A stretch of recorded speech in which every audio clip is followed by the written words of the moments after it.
Why do Buddhist monks shave their heads? The ancient practice that can change your life.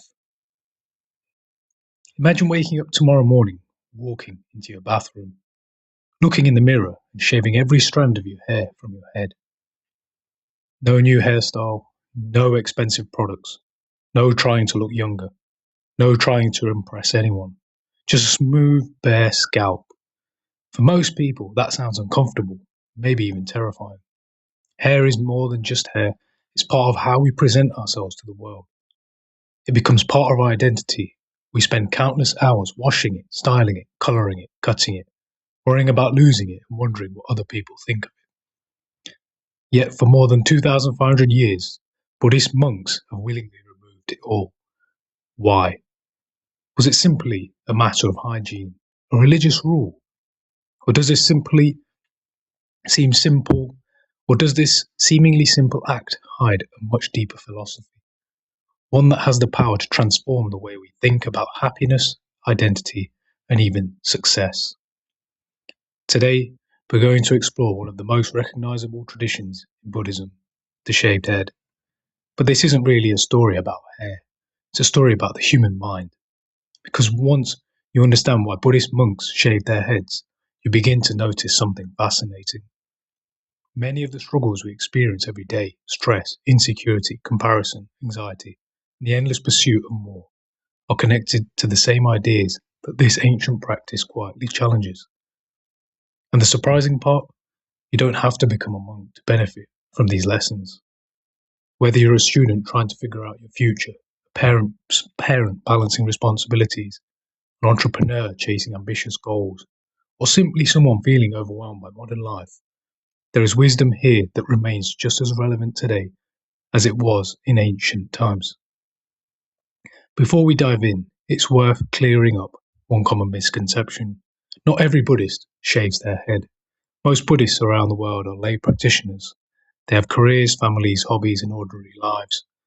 They may visit temples, meditate, and follow Buddhist teachings while keeping their hair just like anyone else. The shaved head is primarily associated with monks and nuns, people who have chosen a life of monastic discipline. That distinction matters. Because the shaved head isn't meant to make someone look spiritual. It's meant to remind them of the commitment they've made. And that's a very different thing. In today's world, appearances often come first. We carefully curate social media profiles. We choose clothes that project a certain image. We buy products that promise confidence, youth, or status. Entire industries exist to help us create the version of ourselves we want other people to see. But Buddhist monastic life begins by asking a radically different question. What happens if we stop investing so much energy in the image and start investing it in the person behind the image? It's an uncomfortable question, because deep down, most of us know that our sense of self is more fragile than we'd like to admit. A compliment can brighten our entire day. A criticism can ruin it. One glance in the mirror can change our mood before breakfast. One negative comment online can linger in our minds for weeks. Why? Because our identity often becomes attached to things that constantly change. Our appearance changes, our careers change, our relationships change, our health changes, our popularity changes, our wealth changes. If our happiness depends entirely on these shifting circumstances, then our happiness becomes unstable too. This idea sits at the heart of Buddhist philosophy. The Buddha taught that suffering doesn't simply come from pain or hardship. It often comes from attachment. We cling to things that cannot last. We desperately try to hold on to youth. We chase recognition. We compare ourselves to others. We convince ourselves that if we could just earn a little more, own a little more, or become a little more attractive, then finally we'd be satisfied. But satisfaction always seems to stay just beyond the horizon. The finish line keeps moving. This isn't merely an ancient religious observation. Modern psychology has discovered something remarkably similar. Researchers describe a phenomenon called the hedonic treadmill. We quickly adapt to improvements in our lives. The promotion becomes normal. The new phone becomes old. The dream car eventually feels ordinary. Then we search for the next upgrade, and the cycle repeats. The Buddhist response isn't to reject success or comfort. Instead, it asks whether we're searching for lasting peace in places where lasting peace simply can't be found. That's where something as ordinary as shaving one's head begins to make sense. Imagine removing one of the most visible symbols of our personal identity. Imagine doing it, not once but repeatedly, every few weeks for years. Every time the hair grows back, you shave it again. Every shave becomes a reminder. Nothing lasts forever. Nothing truly belongs to me. Nothing defines who I really am. To many people, this might seem like a loss. To a monk, it's an act of freedom. Because every attachment released in one less thing is one less thing capable of controlling your emotional state. This doesn't mean monks stop caring about themselves. Far from it. They simply redirect their attention. Instead of asking, how do I look? They ask, how do I live? Instead of polishing an image, they cultivate character. Instead of chasing admiration, they practice compassion. Instead of trying to become something extraordinary, they work every day to become fully present. These priorities can sound idealistic, especially in a fast-paced modern world. But perhaps that's exactly why they deserve our attention. After all, despite incredible technological progress, many people report feeling more anxious, distracted, and disconnected than ever before. We have more information than any generation before us, yet many of us struggle to find wisdom. We have more ways to communicate, yet loneliness remains widespread. We have more choices, yet decision fatigue has become a genuine psychological burden. Could it be that simplifying certain parts of life doesn't make us weaker, but stronger? Could reducing unnecessary complexity actually create space for deeper fulfillment? For Buddhist monks, shaving the head is once more but powerful answer to those questions. It's not magic, it's not superstition. It is not about rejecting beauty. It's about creating an external habit that constantly reinforces an internal intention. An intention to live with less ego, less attachment, less distraction, and perhaps more peace. As we'll soon discover, this tradition didn't appear by accident. Its origins stretch back more than 2.5 millennia to a prince who gave up everything society told him he should want. And understanding that story changes the way we see this simple act forever. Because once you know where the practice came from, you'll realize that every shaved head carries a quiet message. A message that has echoed across centuries, survived empires, crossed continents, and still speaks directly to our modern lives.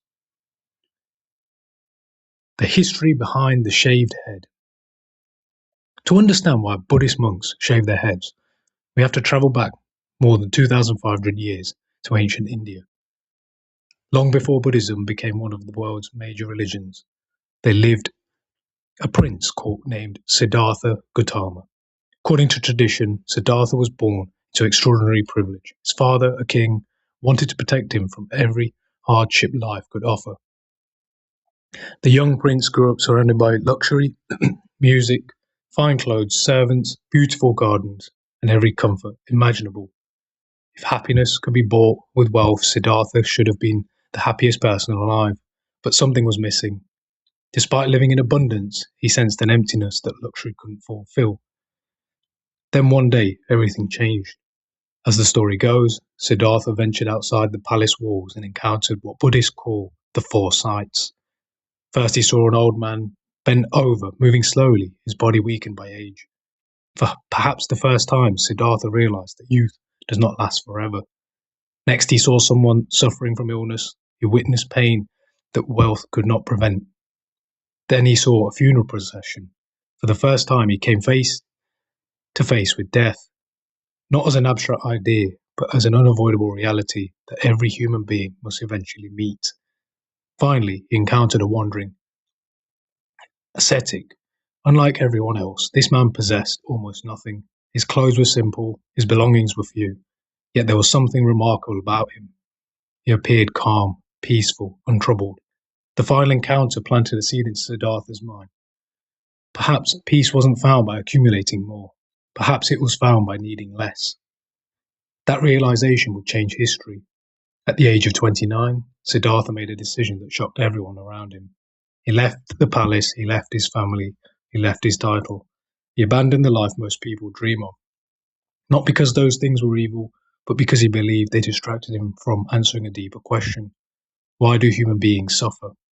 One of the very first things he did after leaving was cut off his hair. To modernize, this might seem insignificant, but in ancient India, hair carried enormous symbolic importance. Long, well-kept hair often represented status, identity, beauty, and social position. Kings wore elaborate hairstyles, warriors took pride in their appearance. Hair reflected who you were, or at least who society believed you were. By cutting it away, Siddhartha was making a public declaration. I'm no longer defined by my status. He wasn't simply changing his appearance, he was changing his identity. Imagine a modern billionaire walking away from their fortune, deleting every social media account, giving away their designer wardrobe, moving into a small monastery. People would think they had lost their mind. That's roughly how radical Siddhartha's decision appeared at the time. Years later, after intense meditation and profound insight beneath what became known as the Bohai tree, Siddhartha awakened to what Buddhists call enlightenment. He became the Buddha, the awakened one. As disciples began gathering around him, they sought guidance not only on meditation and philosophy, but also on how to live. The Buddha understood something important. Our environment shapes our minds. Small daily habits influence our thoughts more than occasional grand gestures. So the growing monastic community developed a disciplined way of life. Their clothing became simple, their possessions became minimal. Meals followed clear guidelines. Daily routines emphasized mindfulness, and among these practices was the regular shaving of the head. Interestingly, monks didn't shave once and forget about it. Hair naturally grows back, so every few weeks they would shave it again. This repetition is significant. In Buddhism, practice matters more than symbolism alone. Anyone can shave their head once, but repeating the act over and over reminds you that attachment also returns over and over. Ego grows back, vanity grows back, pride grows back. The ritual quietly acknowledges something profoundly human. We don't overcome our habits once, we work with them continuously. That's a lesson many of us can relate to. Think about exercise. You don't become healthy after one workout. Think about kindness. You don't become compassionate because of one good deed. Think about patience. We don't master it forever after one calm day. Growth requires repetition. The monk's razor becomes a metaphor for life itself. Every few weeks, they begin again. Another fascinating aspect of this tradition is equality. Imagine entering a monastery where one person is handsome, another isn't. One comes from a wealthy family, another grew up poor. One was a scholar and never learned to read. Outside the monastery, society might rank them differently. Inside, something changes. Once everyone wears similar robes and keeps a shaved head, many visible markers of status disappear. The focus shifts. Instead of asking, what do you own? People begin asking, how do you behave? Instead of judging appearances, character becomes more important. It's a remarkable, practical solution. Our brains naturally make snap judgment based on appearance. Studies consistently show that we unconsciously associate attractiveness, clothing, and grooming with competence, intelligence, and trustworthiness, even when those assumptions are completely unfounded. The Buddha recognized that external differences often feed internal pride. By minimizing those differences, monks could devote more energy to inner development. Over time, this practice spread far beyond India.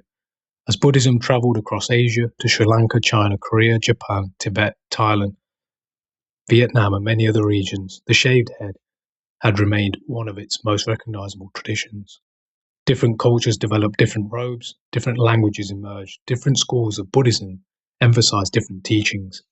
Yet the simple act of shaving the head endured. That continuity tells us something. The practice wasn't preserved because it looked impressive. It survived because generation after generation found value in what it represented. Even today, if you visit monasteries in Thailand, Japan, or Sri Lanka, you'll often see novice monks carefully shaving each other's heads. It's rarely rushed. The atmosphere is usually quiet, respectful, intentional. The ritual itself becomes a form of mindfulness. Each stroke of the razor is a reminder to let go, to begin again, to release another layer of attachment. And perhaps that's the greatest misconception people have. Many assume monks shave their heads because Buddhism tells them appearance doesn't matter. That's only half true. Appearance matters precisely because humans become attached to it. The shaved head is not a rejection of beauty, it's training. training the mind not to depend on beauty, not to depend on praise, not to depend on admiration. Because anything you depend on for happiness also gains the power to disturb your happiness. That simple insight extends far beyond hairstyles. In fact, it reaches into almost every part of modern life, from careers and relationships to money, possessions, and even our smartphones. And that's where this ancient tradition becomes surprisingly relevant. Because the razor isn't really cutting hair, it's cutting attachment. More than hair, the hidden meaning behind the razor. At first glance, shaving your head doesn't seem particularly profound. It's just hair, it grows back, you shave it again. End of story. But Buddhism has a remarkable way of transforming ordinary actions into extraordinary lessons. A bowl isn't just a bowl, it teaches gratitude. Walking isn't just walking, it becomes a meditation. Breathing isn't just breathing, it becomes an anchor to the present moment. And shaving one's head isn't merely about removing hair. It's about removing illusion. Not all at once, of course. The illusion returns just as the hair does. That's why the practice is repeated over and over again. In many ways, the razor becomes a mirror. It asks questions that can be uncomfortable. Who are you when everything that impresses other people is taken away? It's a question few of us ever stop to consider. Imagine for a moment that no one knew your job, no one knew your income, no one knew how many followers you had online. No one knew what car you drove, what neighborhood you lived in, or what clothes you wore. How would you introduce yourself? Would you begin by describing your character, your values, your kindness? Or would you struggle to separate who you are from what you have? This is one of Buddhism's central insights. Human beings often confuse identity with possessions. We say, my house, my career, my reputation, my appearance, my achievements. They become us. And that's where suffering quietly begins. Because every one of those things can change. The job can disappear. The house can be sold. The money can be lost. The admiration can fade. Beauty changes with age. Even our bodies, despite our best efforts, are constantly changing. The Buddha observed something remarkably simple. If your happiness depends on things that constantly change, then your happiness will constantly change too. This doesn't mean we shouldn't enjoy success. It doesn't mean wealth is evil or that ambition is wrong. Buddhism isn't against achievement, it's against attachment. There's a difference. Imagine holding a bird. If you hold it gently, you can appreciate its beauty. If you grip it too tightly because you're terrified of losing it, you end up harming both the bird and yourself. Attachment is like that. The tighter we cling, the more anxiety we create. And nowhere is this more obvious than our relationship with ego. The word ego is often misunderstood. People assume it simply means arrogance. But in Buddhist thought, ego is much broader. It's the story we constantly tell ourselves about who we are. I'm successful, I'm a failure. I'm attractive, I'm unattractive. I'm smarter than other people. I'm not good enough. Nothing. Notice something interesting. Even negative identities are still identities. Whether we inflate ourselves or diminish ourselves, we're still clinging to a fixed idea of who we think we are. The shaved head quietly interrupts that process. It removes one of the easiest ways to build identity. No elaborate hairstyle, no fashionable cut, no statement of personal style, no daily performance for the mirror. Instead, the monk begins each day with a subtle reminder, I'm more than my appearance. Now imagine applying that principle beyond hair. Imagine walking into work without needing everyone to notice your achievements. Imagine posting online without constantly checking how many people liked it. Imagine succeeding without becoming proud. Imagine failing without believing you're a failure. That kind of emotional stability is what Buddhism calls freedom. And it's much harder than it sounds. Modern culture often encourages the opposite. We're constantly invited to build personal brands, to stand out, to gather attention, to create carefully curated versions of ourselves. Every notification feels like a tiny reward. Every compliment gives a brief emotional lift. Every criticism feels surprisingly personal. Psychologists have found that our brains are remarkably sensitive to social approval. Receiving praise activates many of the same reward systems involved in other pleasurable experiences. In moderation, there's nothing wrong with that. The problem comes when approval becomes necessary instead of appreciated. If our self-worth rises and falls with the opinions of strangers, we've handed control our happiness to people who barely know us. The monks recognized this centuries before neuroscience existed. Rather than constantly feeding the ego, they practiced starving it. Not because they hated themselves, but because they wanted to discover what remained after ego quietened down. Another profound lesson hidden in the shaved head is humility. Humility isn't thinking less of yourself, it's thinking of yourself less often. There's an important distinction. Some people mistake humility for weakness, but genuine humility creates enormous strength. Think about the people you've admired most in life. Were they obsessed with proving how intelligent they were? Did they constantly seek attention? Or were they quietly confident, comfortable admitting mistakes, open to learning? The strongest people are often those who are no longer feel the need to appear strong all the time. The shaved head symbolizes this quiet confidence. It says, I don't need decoration to have dignity. That message feels almost revolutionary today. We're surrounded by advertising designed to convince us that we're incomplete, that confidence can be purchased, that happiness is one more product away. That fulfillment arrives after the next upgrade. The Buddhist monk offers a radically different possibility. What if enough already exists? Not perfect, not finished, but enough. This idea connects beauty to another Buddhist teaching, impermanence. Everything changes. Not someday, right now, every second. Your body is changing, your thoughts are changing, your emotions are changing, the weather is changing, relationships evolve, careers evolve, entire civilizations rise and fall. Hair grows, hair falls out, hair is shaved away. Nothing remains exactly the same. Many people find this unsettling. The Buddha found it liberating, because if painful moments don't last forever, neither do joyful ones. This realization encourages us to appreciate life more deeply instead of trying to freeze it in place. It's similar to watching a sunset. You don't enjoy it because it lasts forever. You enjoy it precisely because it doesn't. Imagine trying to own a sunset. Impossible. Yet we often try to own moments, people, identities, and experiences in exactly that way. The monk's regular shaving ritual becomes a living lesson in impermanence. Each time the hair returns, it reminds them that change is natural. Each time it's removed, they're practicing acceptance rather than resistance. This doesn't eliminate suffering, but it reduces unnecessary suffering, the kind created by refusing to accept reality. Perhaps the deepest symbolism of all is equality. Inside a monastery, the newest novice and the most experienced elder often appear remarkably similar. Status becomes harder to display. Wealth disappears from view, fashion disappears, competition softens. Imagine how much mental energy society spends comparing appearances. Who's better dressed? Who's younger? Who's more successful? Who's more attractive? Who's ahead? Who's behind? Comparison is exhausting, and it's endless. The shaved head doesn't magically eliminate comparison, but it removes one more opportunity for it to dominate daily life. The lesson extends far beyond monasteries. Every time we stop comparing ourselves with someone else, we reclaim a little peace. Every time we appreciate what we already have instead of obsessing over what someone else possesses, we become a little freer. And perhaps that's the greatest irony.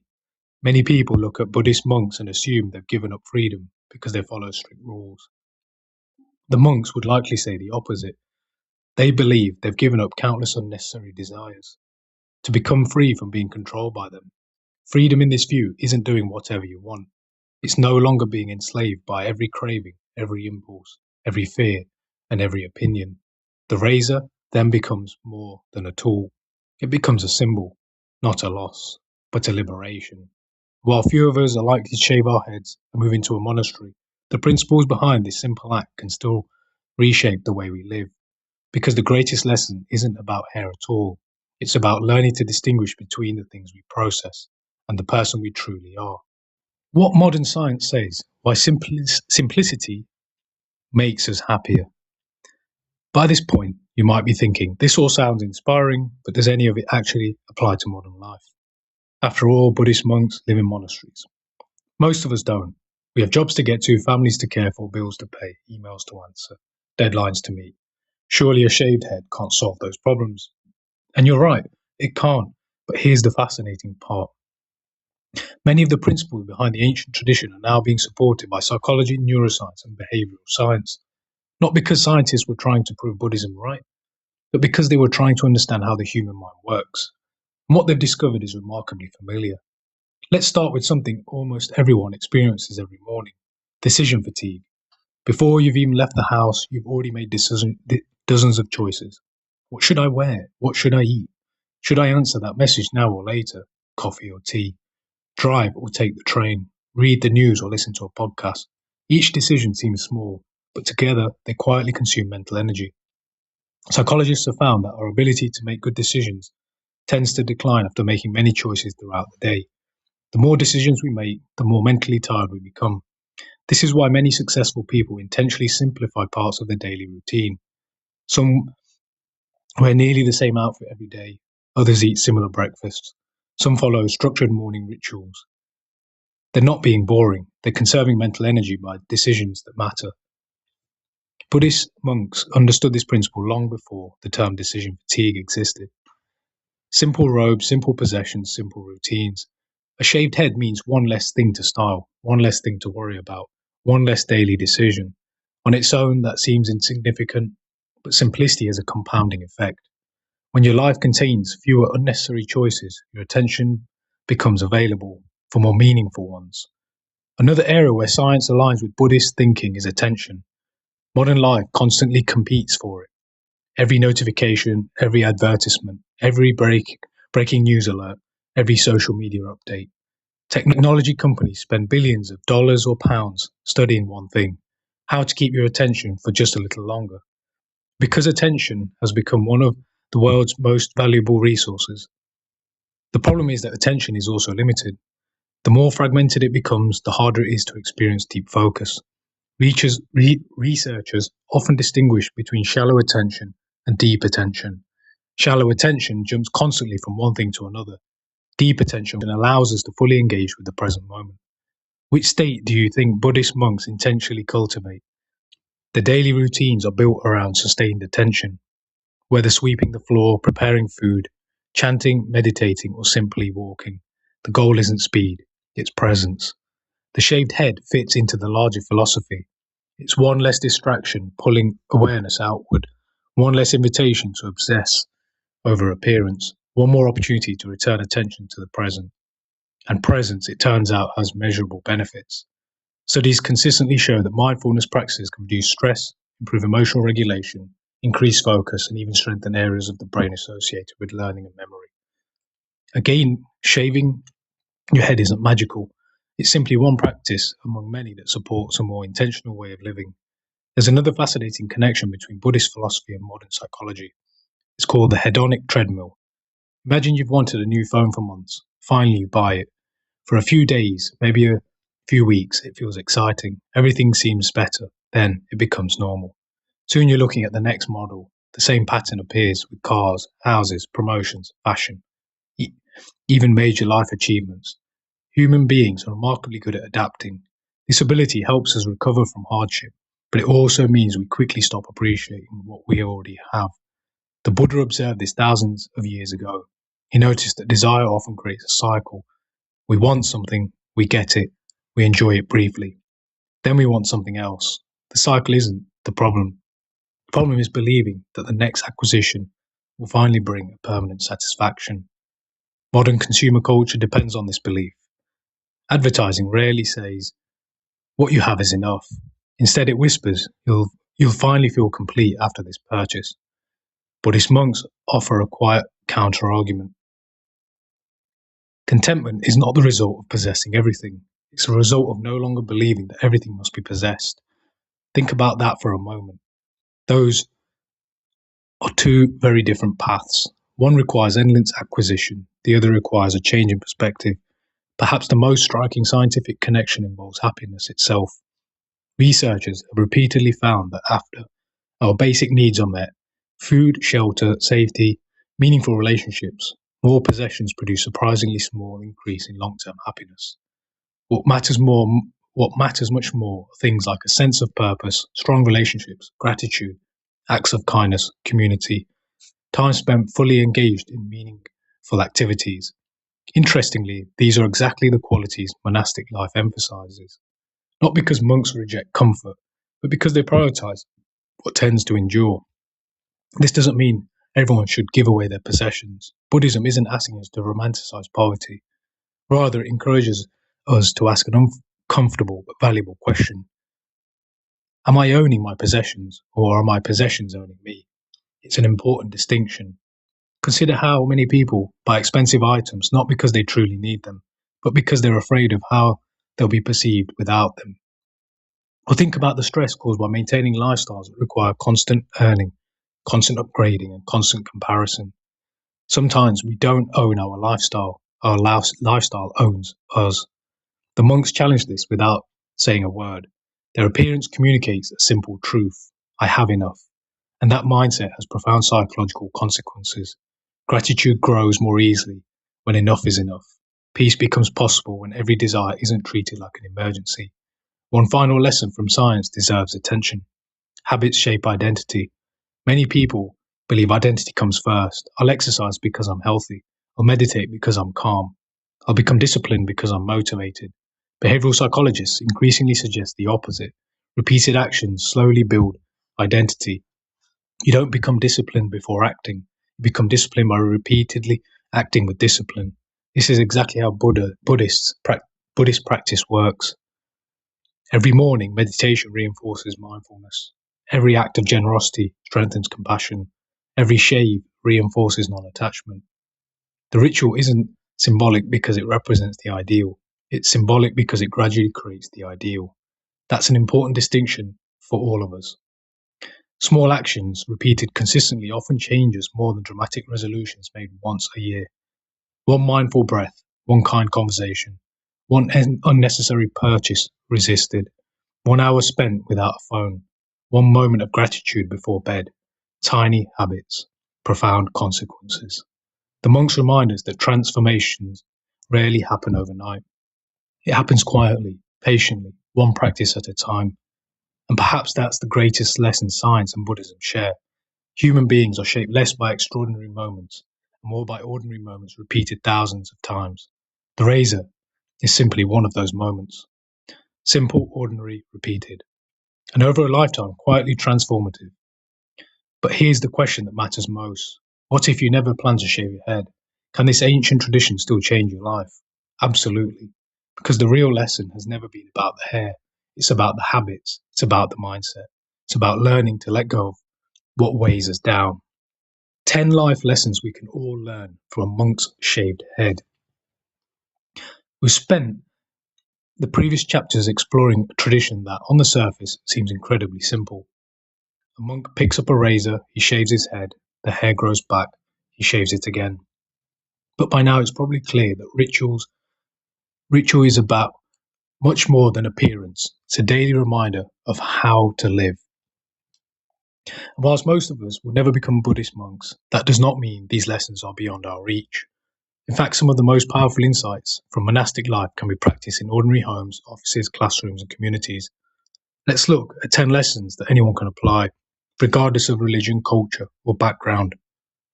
Lesson 1. Your appearance is not your identity. We live in a world obsessed with image. Social media encourages us to present polished versions of ourselves. Advertisements tell us that confidence can be bought. Filters, trends, and endless comparisons subtly convince us how we look to determine our worth. The monk's shaved head offers a quiet rebuttal. It asks, who are you when appearances are stripped away? If you lost your title tomorrow, would you still know who you are? If your looks change with age, or they inevitably will, would you still value yourself?